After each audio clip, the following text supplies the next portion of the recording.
Good morning, কেমন আছেন সবাই? আশা করি সবাই খুব ভালো আছেন।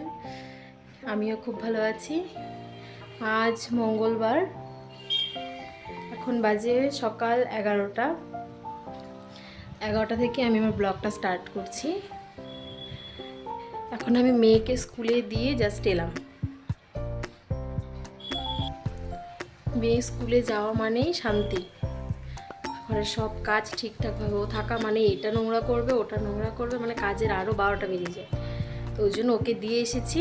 আমার রান্না অলমোস্ট হয়েই গেছে, আর অল্প কিছু বাকি আছে। এখন আমি ঘরটা পরিষ্কার করে নেব, তারপর তোমাদের সঙ্গে আবার কথা হচ্ছে।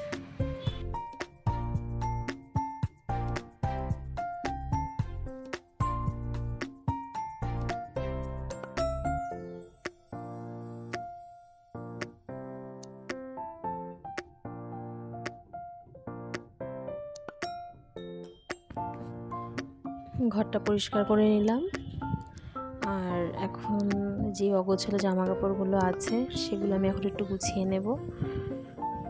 আসলে এত পরিমাণে ধুলো ঢুকে এখন, মানে কি বলবো, জানলাও সবসময় খোলা থাকে না, কিন্তু তারপরেও দেখছি ঘরে এত পরিমাণে ধুলাবালু ঢুকে থাকে যে ভাল লাগে না। সব প্রতিদিন সব কিছু ঝেড়ে টেড়ে তারপর আবার সেই ঘরটা পরিষ্কার করতে হয়।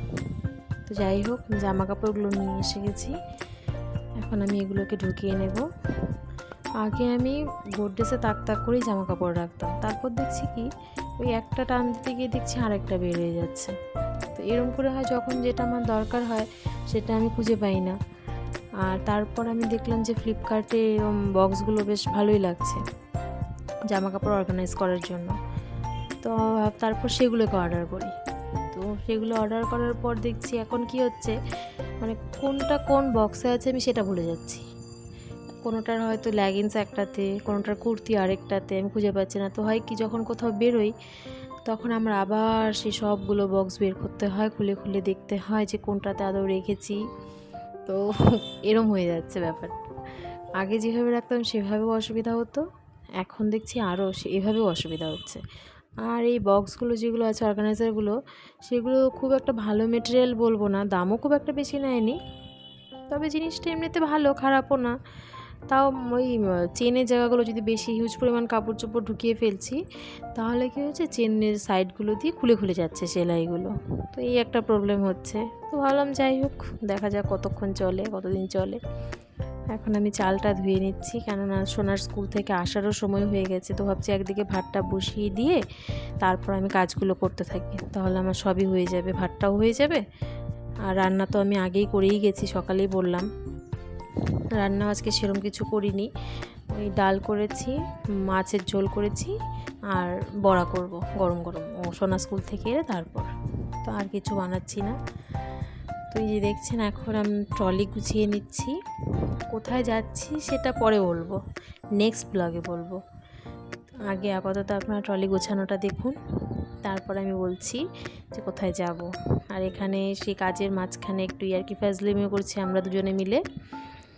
ও এখনও যায়নি স্কুল থেকে আনতে সোনাকে, ওর যাবে কিছুক্ষণ পর। তো আমি বলছি, যখন তোমার যেতে দেরি আছে তাহলে তুমি আমাকে একটু হেল্প করে দাও গোছানোতে। তো ওই জন্যই ওকে জিজ্ঞেস করছি যে ও কী কী ড্রেস নিচ্ছে আর আমি কী কী ড্রেস নেব। তাহলে সেগুলোই আগে গুছিয়ে নিই, হাতেও সময় নেই। আর এই যে দেখুন, এখানে আমি সব সোনার জামা কাপড়গুলোই রাখি বেশিরভাগটা। তো ওর জামা কাপড়গুলো মানে এত খারাপ লাগে দেখলে, কিছু কিছু জামা এত সুন্দর, বেশি দিন পরতেই পারেনি। আসলে বাচ্চা তো, ওদের বাড়তি শরীর, কিছু কিছু জামা এমনও হয়েছে 2 থেকে 3 বার পরেছে, আবার কিছু কিছু হয়তো এমনও আছে যে সেগুলো পরেনি, সেগুলো আপনাদের আরেকদিন দেখাবো। এই দেখুন, এই জামাটা যেটা, এটা আমার মামি দিয়েছিল ওকে প্রথমবার বার্থডেতে। দেখুন কত সুন্দর জামাটা, বেশি দিন পরতেই পারেনি। এটা আমি অনলাইন থেকে এনেছিলাম। এটা হয়তো এখন হবে, কিন্তু ও পরতে চায় না, এগুলো খুবই ছোট হয়ে গেছে জামাগুলো। জামাগুলো দেখলে খুব কষ্ট হয় যে জামাগুলো কেনা হলো অথচ বেশি দিন ব্যবহারই করতে পারলো না। আর এই যে রেড কালারের জামাটা দেখছেন, এটা একটা পিস কিনে বানিয়েছিলাম, এটা আমার মা দিয়েছিল। এটা একটা পিস কিনেছি, প্যান্টের জন্য একটা এক্সট্রা পিস কিনেছি, কিন্তু যার কাছে বানিয়েছি তার কাপড়ও বেশি ছিল, কিন্তু সে করলো কি এত ছোট বানিয়ে দিয়েছে। কারণ ওদের বাড়তি শরীর, এখন দিন যাবে ওদের শরীর বাড়বে, লম্বা হবে, তো এত ছোট বানালে তো হবে না। আমি বলেছিলাম ভেতরে কাপড়ও রাখতে, কিন্তু আর কি করা যাবে, কাপড়ও রাখেনি, তো এটাও বাতিল হয়ে যাবে। এখন যদি আমি ঠিকঠাক গোছাতে বসি, এখান থেকে অর্ধেক জামা কাপড়ই বাতিল হয়ে যাবে সোনার, কিন্তু সেই টাইমটাও আমি পাচ্ছি না। তো দেখি এই কাজটাও আমার খুব জলদি করতে হবে, নাহলে আমার ঘর কাপড় চোপড় একদম আর জায়গা হচ্ছে না, কোথায় কি রাখবো আর বুঝতে পারছি না। দুজনের মধ্যে এখন কথাও বলছি কে কোনটা নেব না নেব। আর কোথাও গেলে হয় কি জানেন, জামা কাপড় নিয়ে যাই অনেকগুলো করে, কিন্তু ওখানে গিয়ে হয় কি সবগুলো হয়তো সেরকম পরাই হলো না, ওই 2, 3, 4টে সেরকম থেকেই যায়, যেগুলো পরাই হয় না। যেভাবে ব্যাগে ঢুকিয়ে নিয়ে যাই সেভাবে এনে আবার গোড্রেজে ঢুকিয়ে দিই। তো ওই জন্য কোথাও যাওয়ার আগে একবার গিয়ে ভাবি যে আর বেশি ড্রেস নেব না, এখন থেকে কম নেওয়ার চেষ্টা করব, কম নেব, কিন্তু ওই আর কি আবার ব্যাগ গোছানোর সময় সেই সব মনে হয় যে এটা ছেড়ে ওটা নেবো, এটা ছেড়ে ওটা নেবো। পারলে মনে হয় বাড়িটার গোড্রেজটা যদি উঠিয়ে নিয়ে যেতে পারতাম, তাহলে সব দিক থেকে স্যাটিসফাই থাকতাম। যাই হোক, কাপড় চোপড় গোছানো হয়ে গেলো, মাঝখানে মেয়েও চলে এসেছে, খাওয়া দাওয়া করে নিয়েছি, সেটা আর ক্যাপচার করতে পারিনি। তো এখন একটু ফল কেটে নিচ্ছি, খাওয়ার পরে আমরা খেয়ে নেব ফলটা। তো ভিডিও তো ক্যাপচার করতে পারি না, আমি না ভুলে যাই, আসলে নতুন নতুন ভিডিও করছি তো, তাই আমি ভুলে যাই খাওয়াটা একটু ভিডিও করি বা রান্নাটা একটু ভিডিও করি। তো এগুলো আস্তে আস্তে হবে, যতটুকু মনে থাকে যখন যখন তখন তখনই ক্যামেরাতে মোবাইলটা নিয়ে বসে আর কি ক্যাপচার করার জন্য। ফলটা কেটে নিচ্ছি, এখানেও মেয়ে এসে ঘুরঘুর করছে আমার পেছনে, আমাকে কাটতেই দেবে না, ও করবে সব কিছু। দেখি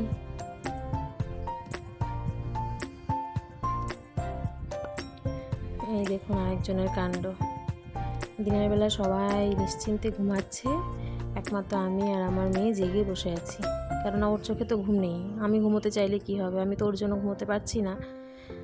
তোর পাপাও ঘুমাচ্ছে আর ওইদিকে ওর বেবিকে নিয়ে খেলছে। তারপর আবার যেদিন দেখি দিনের বেলা ওর ঘুম হয় না বা ঘুমোতে চায় না, সেদিনও বলবে মা আমি হোমওয়ার্ক করবো, আমি হোমওয়ার্ক করবো। ও নিজে নিজেই ব্যাগ বই খাতা নিয়ে এসে হোমওয়ার্ক করতে বসে যায়। তো আমি আর কিছু বলি না, এমনিতেও আমার ঘুম হবে না, আর ওকে এই রাস্তায় নিয়ে এখনও বেলা প্রায় অনেকটাই আছে, ওই একা একা রাস্তায় নিয়ে ঘুরঘুর করার থেকে তা থাক, পর ঘরে একা একাই বসে বসে। তো ওই জন্য ভাবলাম যে পড়ুক, আমিও বসে থাকি, আমারও তো ঘুমটা হলো না। ওর পাপার আজকে ডিউটি আছে, ওই জন্য ওর পাপাও ঘুমোচ্ছিল, তখন ওই ফাঁকে ও হোমওয়ার্কটাও করে নিল। আর আজকে আমাদের একটা ইনভাইট আছে সন্ধ্যাবেলা, বার্থডের পাশেই আছে, তো ওখানেও যেতে হবে। তো যেহেতু ঘুমায়নি তাই খিদেটাও আগে পেয়ে গেছে, বলছে খিদে পেয়েছে, তো খালি খালি চকোস একটু খেয়ে নিয়েছে। তো এখন ভাবলাম যে না, খালি খালি দেওয়ার আর কী দরকার, এখন একদম দুধ দিয়ে দিই। তো এই জন্য দুধ দিয়ে আর অল্প করে দিলাম, আর বেশি দিইনি, দিলেই ফেলবে, কেননা খালি খালি চকোস খেয়েছে, এই জন্য অল্প করে চকোস গুলে দিলাম। এখন ওকে খাইয়ে আমরাও চাটা খেয়ে নেব।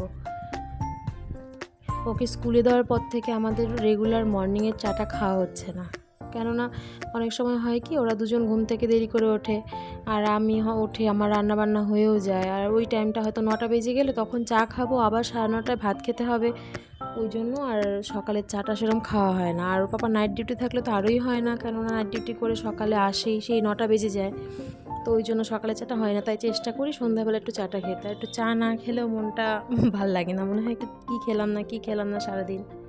আর এই যে দেখুন, ওই যে প্যানটার সাইড দিয়ে লাল লাল হয়ে গেছে, আসলে এই প্যানটাতে আমি দুধ গরম করি।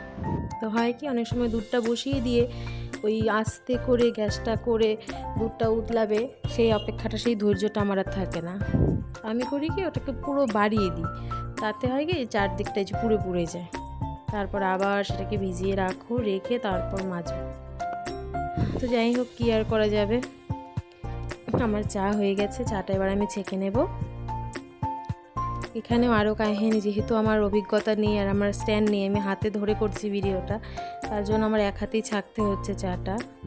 আর আমার মেয়ে এখন রাতে আর দুধ ভাত খায় না, ও দুধ ভাত খেলে কী হতো, সর যেগুলো থাকতো দুধের, সেগুলো আমি ওকে ভাতের সঙ্গে পেস্ট করে দিয়ে দিতাম। যেহেতু দুধ ভাত তার খাচ্ছে না, তাই কি হয় শুধু দুধটা খায়, আর সরগুলো তো মুখে গেলেই বমি বমি করে দেয়, ওই জন্য সরটা দিই না। ওই সরটার শুদ্ধ দুধটা থাকে, ওটাতেই আমি চা করি, না সর কে খাবে এক্সট্রা করে। তো ওই জন্য হয় কি চা আর ছাঁকনির থেকে আর পড়তে চায় না। তো যাই হোক, চলুক এভাবেই যতদিন যায়, ভিডিও করার অভিজ্ঞতাও যখন নতুন, আস্তে আস্তে সব ঠিক হয়ে যাবে। চা নিয়ে এসেছি, আমার বড় এখানে বসেছে ঘুম থেকে ওঠে, আরেকজন দেখুন মোবাইল নিয়ে বসে পড়েছে। মানে বই পড়া বাদ দিয়ে বাকি টাইমটা ও যে খেলবে সেটা আর পারে না, শুধু মোবাইল। আর আমরা রেডি হয়ে নিচ্ছি, আরেকজন আমাকে দেখে দেখে কপি করছে, আমি যেভাবে চুল আঁচড়াবো ওকেও সেভাবেই চুল আঁচড়াতে হবে। যাই হোক, রেডি হয়ে নিয়েছি, এখন আমরা চলে যাব। এখন মোটামুটি 9:30 বেজে গেছে, যেহেতু 10টা থেকে ডিউটি স্টার্ট, তাই ভাবলাম একটু আগে ভাগে চলে যাই। আমরা চলে এসেছি, ভিতরে আর ঢুকিনি, ভিতরে অনেকটাই ভিড়, তাই ভাবলাম ঠান্ডায় এসে বসে। ঠিক আছে, ভিডিওটা আর বাড়াচ্ছি না, টাটা।